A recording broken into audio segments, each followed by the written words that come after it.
भीमाशंकर ज्योतिर्लिंग। यह ज्योतिर्लिंग पुणे से लगभग 100 किलोमीटर दूर सह्याद्री की पहाड़ी पर स्थित है।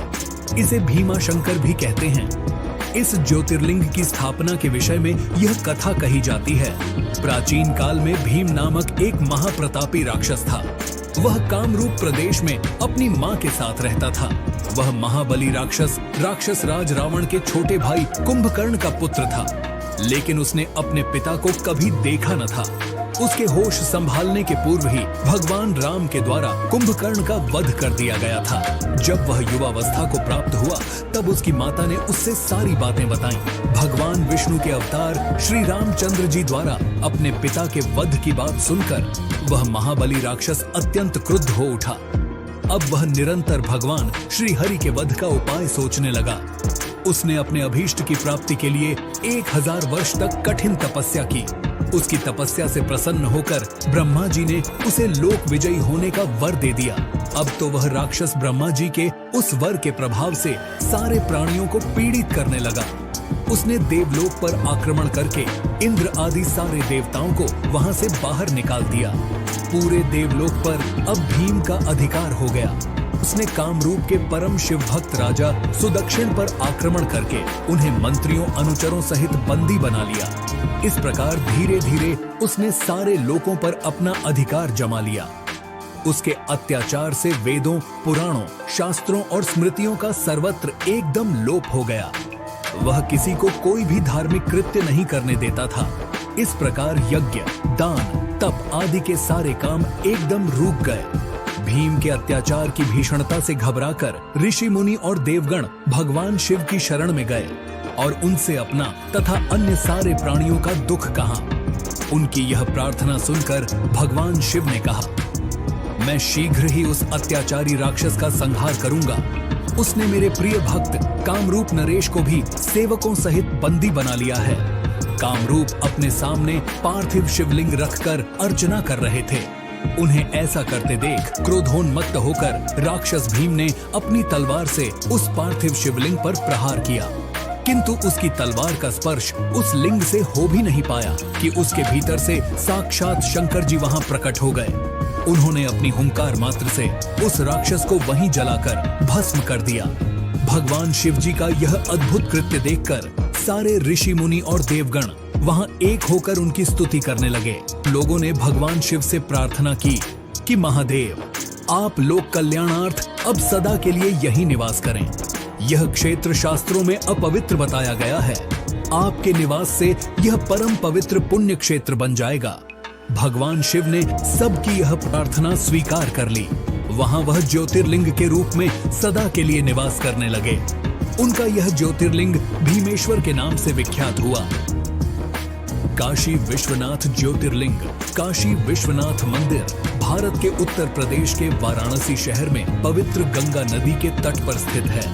वाराणसी भारत में सबसे लंबे समय तक रहने वाले शहरों में से एक है, जिसे बनारस या काशी के नाम से भी जाना जाता है, और ये भारत के साथ सबसे पवित्र शहरों में से एक है और कई महत्वपूर्ण हिंदू मंदिरों का घर है। बनारस को एक ऐसे जगह के रूप में भी जाना जाता है जहां आयुर्वेद और योग परंपरा के निर्माता पतंजलि रहते थे और शिक्षा देते थे। ये एक महत्वपूर्ण बौद्ध शहर भी है, क्योंकि कहा जाता है कि बुद्ध ने अपना पहला उपदेश यही दिया था।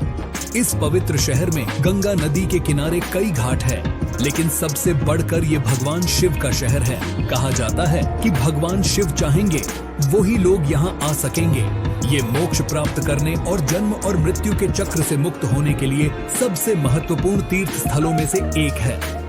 ऐसा माना जाता है कि काशी विश्वनाथ पहला ज्योतिर्लिंगो है जो पृथ्वी को तोड़कर आकाश तक चमका, और ऐसा करके उसने अन्य सभी देवताओं पर अपना वर्चस्व स्थापित किया। इस मंदिर में ज्योतिर्लिंग के साथ शक्तिपीठ भी है।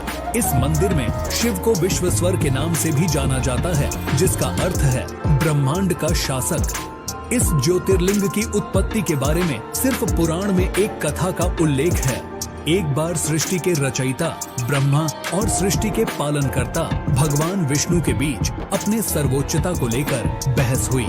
उनकी परीक्षा लेने के लिए शिव ने प्रकाश की एक विशाल अंतहीन स्तंभ ज्योतिर्लिंग के रूप में प्रकट हुए। ये निर्धारित करने के लिए कि ये कौन अधिक शक्तिशाली है, भगवान विष्णु ने बराह का रूप लिया और नीचे की ओर जाने की कोशिश की, जबकि ब्रह्मा ने स्तंभ के शीर्ष तक उड़ने के लिए रूप लिया। लंबे समय तक स्तंभ के अंत को खोजने की कोशिश करने के बाद ब्रह्मा ने अहंकार के कारण झूठ बोला और कहा कि उन्हें स्तंभ का अंत मिल गया है और साक्षी के रूप में कौतुकी का फूल दिखाया, जबकि भगवान विष्णु ने ईमानदारी से कहा कि उन्हें इसका अंत नहीं मिल सका और उन्होंने अपनी हार स्वीकार कर ली। तब भगवान शिव ने क्रोधित भैरव का रूप धारण किया और ब्रह्मा के 5वें सिर को काट दिया और उन्हें शाप दिया कि उनकी पूजा नहीं की जाएगी और भगवान विष्णु को अपने सामान हर मंदिरों में पूजा जाएगा। कहते हैं कि पृथ्वी के जिस स्थान पर यह स्तंभ गिरा था वह जगह आगे जाकर काशी विश्वनाथ कहलाया। त्र्यंबकेश्वर ज्योतिर्लिंग। त्र्यंबकेश्वर ज्योतिर्लिंग जो ब्रह्मगिरी नामक एक पर्वत पर स्थित है, ये वही जगह है जहां से गोदावरी नदी शुरू होती है। इस ज्योतिर्लिंगों की सबसे बड़ी खासियत है यहाँ पर मौजूद 3 छोटे छोटे लिंग, जिन्हें ब्रह्मा, विष्णु और शिव जी का प्रतीक माना जाता है। पौराणिक कथाओं के अनुसार भगवान ब्रह्मदेव ने भगवान शिव को प्रसन्न करने के लिए ब्रह्मगिरी पर्वत पर तपस्या की थी। तभी से इस पर्वत को ब्रह्मगिरी पर्वत के नाम से जाना जाता है। कहते हैं कि ब्रह्मगिरी पर्वत के बीच आश्रम हुआ करता था, जहां महान ऋषि गौतम रहते थे। एक बार वहां भारी सूखे और अकाल के कारण वहां से सभी मनुष्यों के साथ साथ सभी जीव जंतु भी भागने लगे, जिसे देखते हुए ऋषि गौतम ने जल के देवता वरुण देव की तपस्या की। उनकी तपस्या से प्रसन्न होकर वरुण देव ने उन्हें एक ऐसा कुंड भेंट किया जिसमें कभी न खत्म होने वाला जल था। गौतम ऋषि ने उस पानी का उपयोग सभी प्राणियों की मदद करने के लिए किया। ऋषि गौतम को लोगों का अधिक प्यार और स्नेह मिला, इसलिए ऋषि गौतम को अधिक पुण्य प्राप्त हुआ। लेकिन जल्द ही आश्रम के दूसरे ऋषियों को इस बात से जलन होने लगी और उन्होंने गौतम ऋषि को नीचा दिखाने के लिए भगवान गणेश की तपस्या की। जैसे ही भगवान गणेश जी प्रकट हुए तो सभी ऋषियों ने उनसे गौतम ऋषि को नीचा दिखाने का आग्रह किया। इस पर गणेश जी ने उन्हें समझाने की कोशिश की, परंतु जब सारे ऋषि नहीं माने तो गणेश जी ने मजबूरन एक कमजोर गाय का रूप धारण किया और ऋषि के आश्रम में पहुंचे। गाय की ऐसी हालत देखकर ऋषि गौतम ने गाय को कुछ चारा प्रदान किया, लेकिन जैसे ही गाय ने चारे को खाया तुरंत उसकी मृत्यु हो गई। जिसके बाद सभी ऋषि वहां आ पहुंचे और उन्होंने गोहत्या का पाप ऋषि गौतम पर लगा दिया। गौतम ऋषि ने गोहत्या के पाप को दूर करने के लिए भगवान शिव को प्रसन्न करने के लिए इसी पहाड़ी पर तपस्या की थी। भगवान शिव प्रसन्न हुए और गौतम ऋषि से पूछा कि वे क्या चाहते हैं। गौतम ऋषि गाय के हत्या के पाप को दूर करने के लिए माता गंगा के जल में स्नान करना चाहते थे। भगवान शिव ने गौतम ऋषि की इच्छा स्वीकार कर ली और गंगा माता का जल ब्रह्मगिरी पर्वत पर भेज दिया। लेकिन गंगा नदी वहां से बार बार गायब हो जाती थी, क्योंकि गंगा माता वहां अकेले नहीं जाना चाहती थी। इसलिए गंगा माता ने आगे भगवान शिव से त्र्यंबकेश्वर में उनके साथ रहने के लिए प्रार्थना की और भगवान शिव ने गंगा माता के अनुरोध को स्वीकार कर लिया और ज्योतिर्लिंग त्र्यंबकेश्वर के रूप में भूमि से उत्पन्न हुए, जिसे आज त्र्यंबकेश्वर ज्योतिर्लिंग के रूप में जाना जाता है। वैद्यनाथ ज्योतिर्लिंग। वैद्यनाथ ज्योतिर्लिंग झारखंड राज्य के देवघर में स्थित है। ज्योतिर्लिंग को सिद्धपीठ भी कहा गया है, जहां पर भक्तों की मुराद जल्दी पूरी होती है। पौराणिक कथाओं के अनुसार रावण शिव जी को प्रसन्न करने के लिए हिमालय क्षेत्र में तपस्या कर रहा था। उसने अपने 9 सिर शिव जी को अर्पित कर दिया था। जैसे ही वो अपने 10वें सिर का बलिदान देने वाला था, शिव जी उनके सामने प्रकट हुए और उनसे पूछा कि वे क्या चाहते हैं। रावण ने कामना ज्योतिर्लिंग को लंका द्वीप पर ले जाने को कहा और शिव को कैलाश से लंका ले जाने का इच्छा व्यक्त की। भगवान शिव रावण के अनुरोध पर सहमत हुए, लेकिन एक शर्त के साथ उन्होंने कहा कि यदि लिंग को रास्ते में कहीं भी रखा गया तो ये देवताओं का स्थायी निवास बन जाएगा। और इसे कभी भी स्थानांतरित नहीं किया जा सकेगा। ये सुनकर कि भगवान शिव कैलाश पर्वत पर अपने निवास स्थान से चले गए, सभी देवी देवता चिंतित हो गए। उन्होंने भगवान विष्णु से इसका समाधान मांगा। भगवान विष्णु ने पानी से जुड़े देवता वरुण देव को रावण के पेट में प्रवेश करने के लिए कहा, जिसके परिणाम स्वरूप और देवघर के आसपास के क्षेत्र में उसे पेशाब करने की आवश्यकता महसूस हुई। कहानी में कहा गया है कि विष्णु जी ने एक चरवाहे का रूप लिया। जब रावण पेशाब करने गया तो उसने इस ग्वाले को एक लिंग दिया। वरुण देव की उपस्थिति के कारण रावण को खुद को राहत देने में बहुत लंबा समय लगा। काफी देर तक रावण की प्रतीक्षा करने पर चरवाहा क्रोधित हो गया। फिर उसने लिंग को जमीन पर रख दिया और वहां से चला गया। वापस लौटने पर रावण ने लिंग को उठाने का प्रयास किया, लेकिन अपने प्रयास में असफल रहा।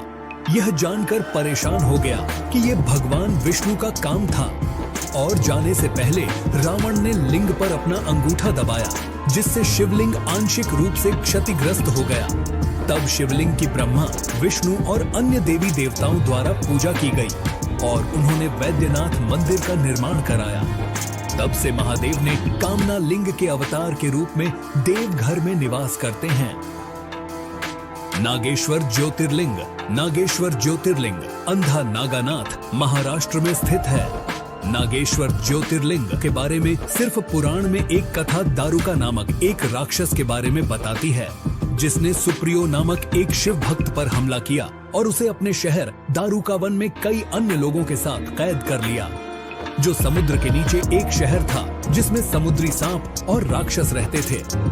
सुप्रियो के तत्काल उपदेश पर कैदियों ने शिव के पवित्र मंत्र का जाप करना शुरू कर दिया, जिसके तुरंत बाद शिव जी प्रकट हुए और राक्षसों का विनाश हुआ।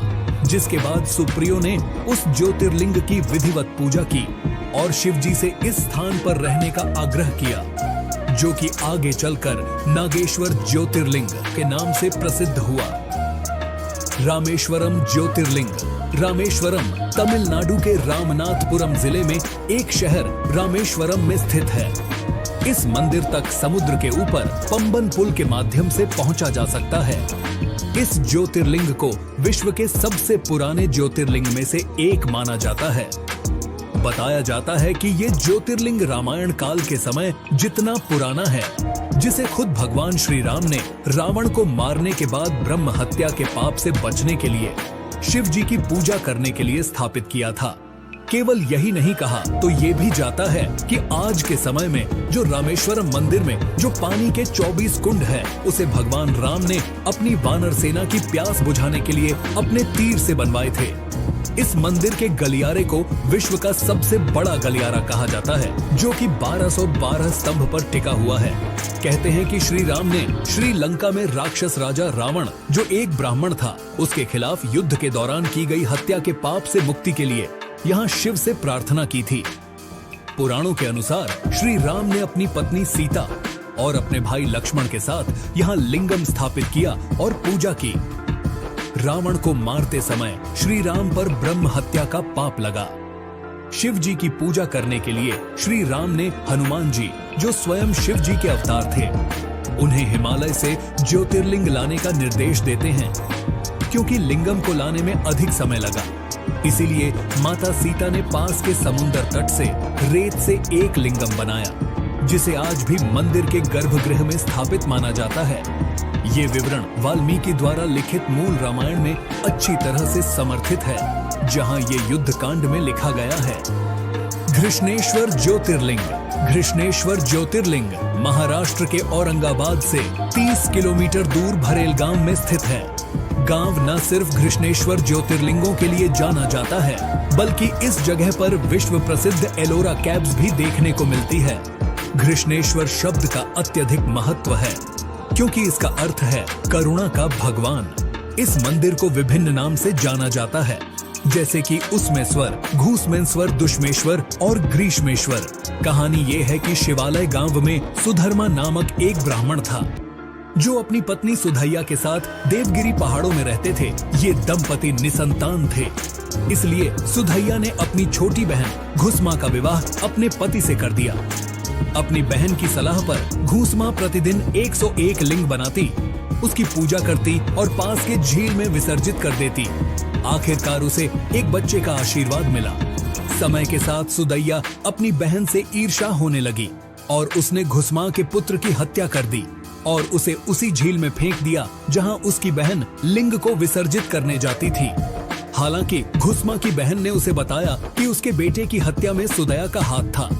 घुसमा ने भगवान शिव की दया पर पूरा भरोसा करते हुए अपने दैनिक अनुष्ठान जारी रखा और अपने विश्वास के उपरांत जब वो लिंग को विसर्जित करने गई तो उसने अपने बेटे को अपनी ओर आता हुआ देखा।